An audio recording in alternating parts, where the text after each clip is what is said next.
আসসালামু আলাইকুম। আশা করি সবাই ভালো আছেন। গোল্ড এখন হাইয়ে অবস্থান করতেছে। এই সময় অবশ্য গোল্ডের প্রেডিকশন করাটা খুব কষ্টকর, যেহেতু উপরে কোনো লেভেল নাই। তারপর আমরা রানিং প্রাইসের উপর বেস করে কিছু কিছু জায়গায় কিছু কাজ করতে পারি। যেমন হচ্ছে, এগুলো আমি গত কয়েকটা ভিডিওতে দেখিয়েছিলাম কোথা থেকে কী কারণে কিভাবে প্রাইসগুলো মুভ করছে, কিভাবে কোথায়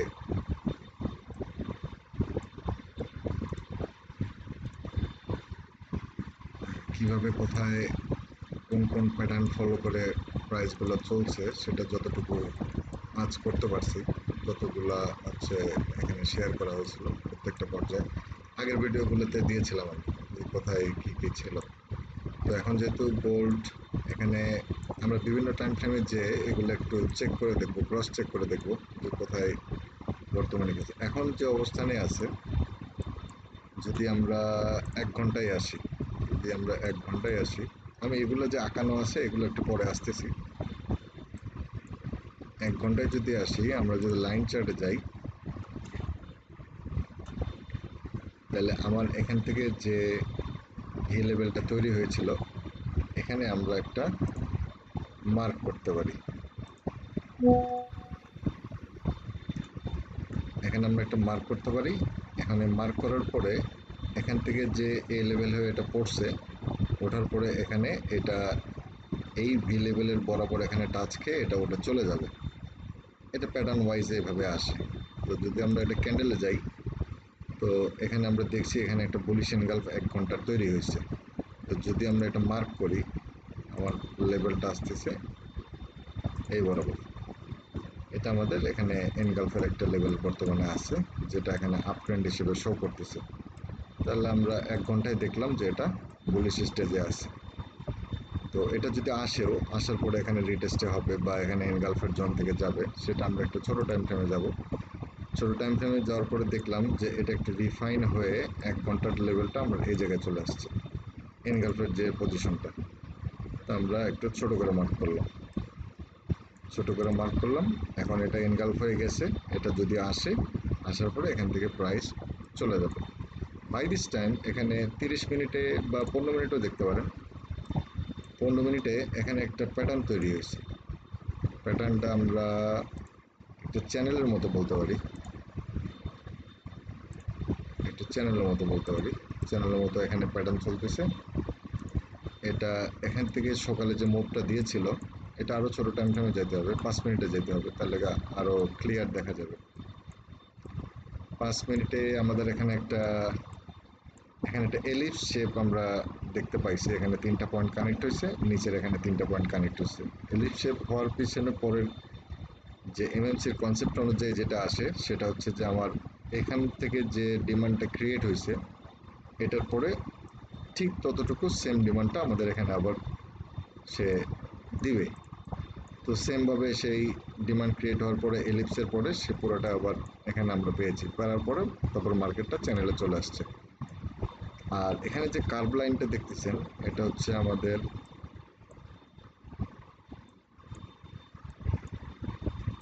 15 মিনিটের লাইন চার্টের কার্ভ লাইন। যদি আমরা এখানে একটু বেশি অনুযায়ী ছোট করি, এখানে দেখেন 1 পয়েন্ট আছে, 2 পয়েন্ট আছে, 3 পয়েন্ট আছে। আর এটা যদি আরো একটু টানি আমি, তাহলে 4 পয়েন্টও মিলে যাবে।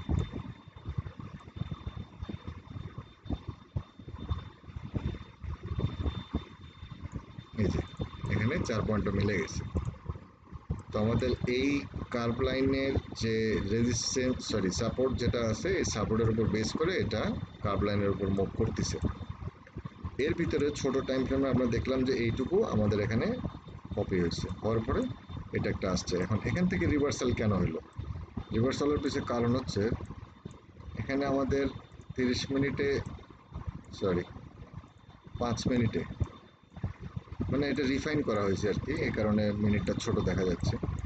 5 মিনিটে আমাদের এখানে যে যে পোর্শন থেকে এটা পড়েছিল, 5 না 15 হবে,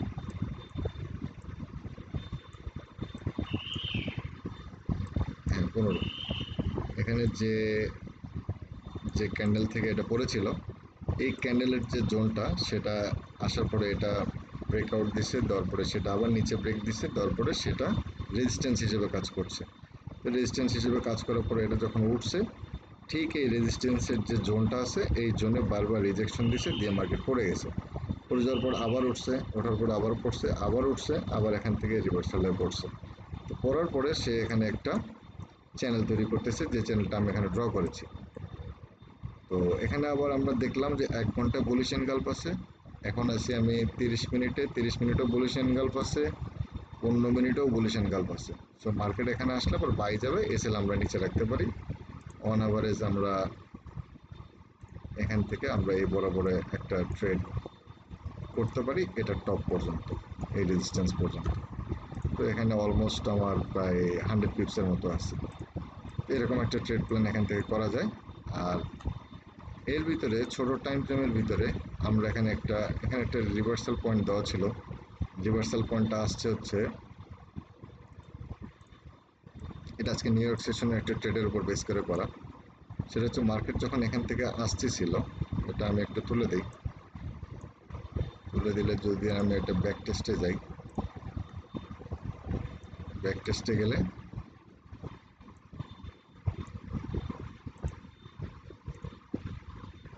মার্কেট যখন এখান থেকে আসতেছিল, সে একটা এই কার্ভ ট্রেন লাইনের উপর বেস করেছিল, যেটাকে আমি লাইন চার্টে গেলে আমরা দেখতেছি এখানে সোজা একটা ট্রেন লাইন। যে ট্রেন লাইনটা প্রথমে এই বরাবর ছিল, কিন্তু সেটা পরে যখন এক্সটেনশন হয়েছে আমরা ট্রেন লাইনটা চেঞ্জ করছি। চেঞ্জ করার পরে এখানে যে 3টা পয়েন্টের যে কার্ভ লাইন হয়েছে, কার্ভ লাইনে ব্রেকআউট দিলে এখান থেকে যে রিটেস্টে আসবে সেটা আমরা বাই ক্যালকুলেশন করতে পারি কতটুকু। সে কতটুকুর পরিমাণ হচ্ছে এখান থেকে যে সাপ্লাইটা ক্রিয়েট হয়েছে এই বটম পর্যন্ত, এই সেম জিনিসটা এখান থেকে কপি হয়ে এখান থেকে মার্কেট রিভার্সাল হবে। তো আমরা দেখি এখন কি হয়েছে, যেটা আমি আগে আঁকায় রাখছিলাম। এখানে এটা উপরে ব্রেক দিচ্ছে, তারপরে রিটেস্ট হয়ে রিভার্সাল জোন থেকে মার্কেট আবার এটা নিচে ব্যাক করতে পড়ে গেছে। তো এইভাবে বেসিক্যালি এই প্যাটার্নটা এখানে কাজ করছে। তো ব্যাক টেস্ট আমি অফ করলাম, রানিং মার্কেটে যাই। তো ব্যাক টেস্ট এখান থেকে অফ যাওয়ার পরে এটা আমরা ছোটো টাইম ফ্রেমে দেখছি, 5 মিনিটে গেছি। আমরা এখন 15 মিনিটে যাচ্ছি। 15 মিনিটে গেলে এখন যেহেতু 1 ঘন্টার এনগালফ আছে এবং 1 ঘন্টার একটা কি বলে কিউএম বলতে পারেন, এখানে একটা আরবিএস বলতে পারেন। আরবিএস হিসেবে এখানে একটা বাই সেট আপ আছে। তো সেই বাই সেট আপ হিসেবে এটা মার্কেট এখান থেকে বুলিশ হবে আশা করা যায়। প্যাটার্ন অ্যাজ পার প্যাটার্ন, সেই প্যাটার্ন হিসেবে এটা বুলিশ হবে। এবং এটা যদি আরেকটা উইংস ক্রিয়েট করে, ইন কেস ধরে নিলাম যে এটা ফেল করলো, সেই ক্ষেত্রে যেটা হওয়ার পসিবিলিটি আছে সেটা হয়তো পারে আমার মার্কেট এখান থেকে আরেকটা লেগ ক্রিয়েট করতে পারে এই চ্যানেল বরাবর। ক্রিয়েট করে তারপরে সে এই চ্যানেল যেটা আছে এটা ভেঙে ব্রেক দিয়ে তারপরে সে এটা উপরে উঠে যেতে পারে। সেক্ষেত্রে চ্যানেলের এক্সটেনশন আসবে এইভাবে, চ্যানেলের এক্সটেনশন এভাবে আসবে।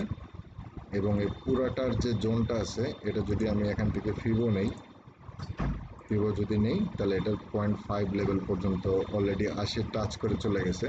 আর এরপরে যদি আসে তাহলে 0.618 পর্যন্ত সর্বোচ্চ আসতে পারে। এটা যদি আরেকটু নামায় দিই বা নামাই দিই, এটা হচ্ছে নেগেটিভ সিচুয়েশন যদি হিসাব করি, সেই ক্ষেত্রে নামাই দিই তাহলে 0.618 ফিবো লেভেল থেকে এটা আবার এখান থেকে ব্রেক দিয়ে এটা আবার এটা বাই স্টেজে চলে যেতে পারে।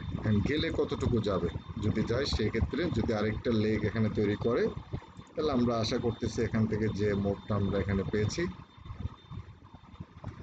চ্যানেলের আগ পর্যন্ত পুরোটা হিসেবে ধরা যায়, এই পুরোটা আমরা এখান থেকে পেতে পারি যদি 0.618 থেকে যায়। 0.618 থেকে গেলে পুরোটা যাবে। সেই ক্ষেত্রে এই যে রিভার্সাল একটা ক্যালকুলেশন করা ছিল এবং এখানকার যে টপ একটা এনগালফের যে জোনটা আছে, এনগালফের জোন এখানে একটু মার্ক করে নেই। এটা হচ্ছে জোন, এখানে একটা এনগালফ জোন মার্ক করে নিলাম। দেখেন আমি যেখানে মার্ক করছি এবং আমি যেখানে 0.618 থেকে বক্সটা ধরছি, দুটোর লেন্থ দেখেন সেম জায়গায় মিলে গেছে। তো আমরা এক্সপেক্ট করতেছি যে যদি আরেকটা লেগ তৈরি করে তাহলে এই সিচুয়েশন হইতে পারে। এখন যদি আরেকটা লেগ তৈরি না হয় সেক্ষেত্রে কি হবে, সেক্ষেত্রে এখান থেকে যে আমরা এনকাল্পটা এখানে পেয়েছি। এখান থেকে আসার পরে যদি এটা ব্রেক দেয় দেন আমরা রিটেস্টটা এখানে এন্ট্রি নিতে পারবো। কারণ এই জায়গায় আমাদের আরেকটা রিজেকশন লেভেল তৈরি হয়ে আছে। এখানে একটা রিজেকশন লেভেল তৈরি আছে, এনগালফের লেভেল আছে, যেটা হচ্ছে এখান থেকে উঠলে এখান থেকে আবার কিছু পড়ার চান্স আছে। বাই দিস টাইম এখানে যদি কোনো এফবিজি থাকে, তার মানে যে কোনো একটা লেভেল ব্রেক করতে হবে। তো এখানে চ্যানেলের আরেক উইংস যদি না করে, এটা যদি রেসপেক্ট করে, সেক্ষেত্রে এটা ব্রেক দিলে আমাদের এই টপ রেজিস্ট্যান্স পর্যন্ত আসার একটা সুযোগ আছে। বর্তমান চার্ট হিসেবে, মার্কেট প্যাটার্ন হিসেবে এইভাবে একটা অ্যাপ্রক্সিমেট আশা করা যায়। যাক, এই ছোট্ট একটা ভিডিও আপনাদের সামনে শেয়ার করলাম, আশা করি আপনাদের ভালো লাগবে। এরকম আরও ডেইলি আমি চেষ্টা করব যতটুকু আমার নলেজে আছে ততটুকু আপনাদের মধ্যে শেয়ার করতে। আসসালামু আলাইকুম।